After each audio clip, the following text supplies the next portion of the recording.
Now, nurturing prospects, this is the work that we do to basically take prospects who are not ready to buy. Some people actually skip this phase. They come in, we get their information, they're hot, they buy, right?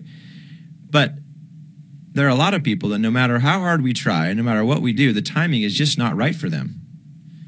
And they're not ready to go. I had a mortgage loan officer come up to me one time. He's like, Scott, I walked by our shred bin, which is, they had would collect all the papers, the shred, and I found a stack of 300 pre-qualified loan applications ready to be shredded. I just about hit the roof. I went up to the loan officer. I'm like, what are you doing? Why are you throwing oh, well, we already called through all those. They're not good leads. And he's like, Scott, do you have any idea what that cost me? And I can't remember the number. It was some insane number that he was losing out on of prospects that got labeled as bad leads and basically chucked in the trash. I mean, literally, I guess in his case, chucked in the trash because they weren't ready to buy today. And, that's what nurturing prospects is all about. We got to understand, how these things work. So this is an interesting chart. I want you to look at this. This is the chart that shows in the middle, you've got 1 through 5. This is the number of calls we make to follow up with our prospects.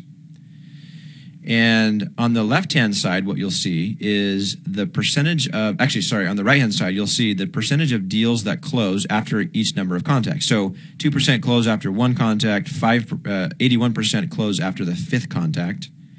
On the left side, you're going to see the percentage of calls that we typically make. Okay, so 48% of us, yeah, we're good. We make the first call. We're trying to find the hot leads, right? And, I realize, by the way, if you don't call people in your business, then there's some version of this. You might send them an email. And then it gradually goes. By the time we get to 5 calls, only 10% of us are actually making calls after 5, which is the travesty because you got 81% of the deals are happening after 5 calls.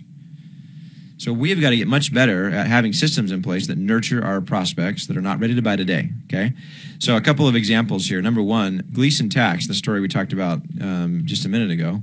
What they did is they essentially created their magnet that we talked about earlier about tax planning. I don't know if you can see all the details here. But Jeanette, she actually was we have the contest we have every year is called the Ultimate Marketer Contest. And Jeanette got up and she shared this story about her business kind of getting on the rocks. And she was a stay-at-home mom. And she's like, you know what, I'm going to go help my husband. So she came back to work. She came in, she learned about life cycle marketing. She built her magnet. She set a basic nurture sequence in place to basically send emails 1 and 2 out. And basically it was like, hey, what did you think? What did you like? Well, if people were interested and they liked it, then she invited them to a tax-free retirement webinar. And on the webinar, they would talk about these concepts of, and it goes on. I'm not going to spend too much time going into the detail, but these were not like highly sophisticated marketing campaigns. She used some basic templates that we share with small businesses that basically are like, here's how to handle a new lead. Here's some things you could do to send out, and you can, and she started to create a total transformation in her business. Here's the results that she had as she started to implement lifecycle marketing. Number 1, her marketing dollars trying to advertise went from $15,000 to around $500 per month. They basically stopped doing these expensive luncheons. Their leads, look at all this stuff that doubled and even more. The leads went from 3215 to 7156. Email addresses from 150 to 2,000. They almost doubled their tax clients. They doubled their financial clients. And obviously the company had to grow to make up for all that, which was not a problem because the revenue was there.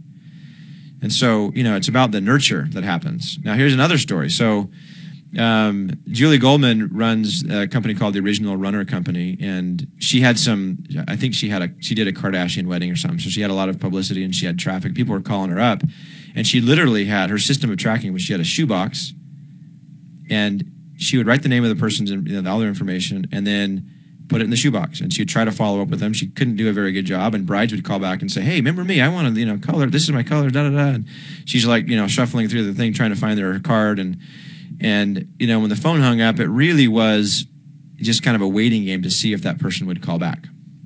So she started putting these into the database, and she created lead nurture systems. What she did was, she said, why don't I just send out a sample swatch? So this bride, brides usually call her about 6 months before the wedding. So she said, okay, I'll send out a sample swatch. So you can pick the fabric you like, and, a little touchy-feely, and all the bridesmaids can get around and see which colors they like, and they all, they love to do that kind of stuff.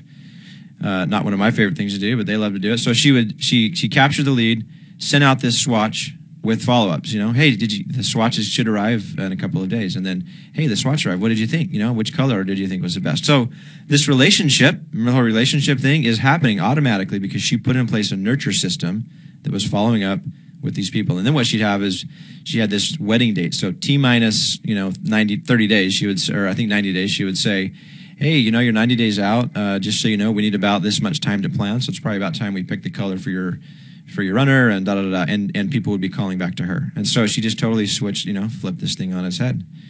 And she increased her conversion by 60%.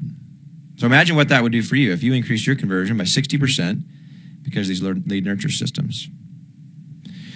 All right, so I'm going to skip through this other example. This is an example of a software company that sold designer software, and they basically put in place a nurture sequence that increased their conversion by 30%.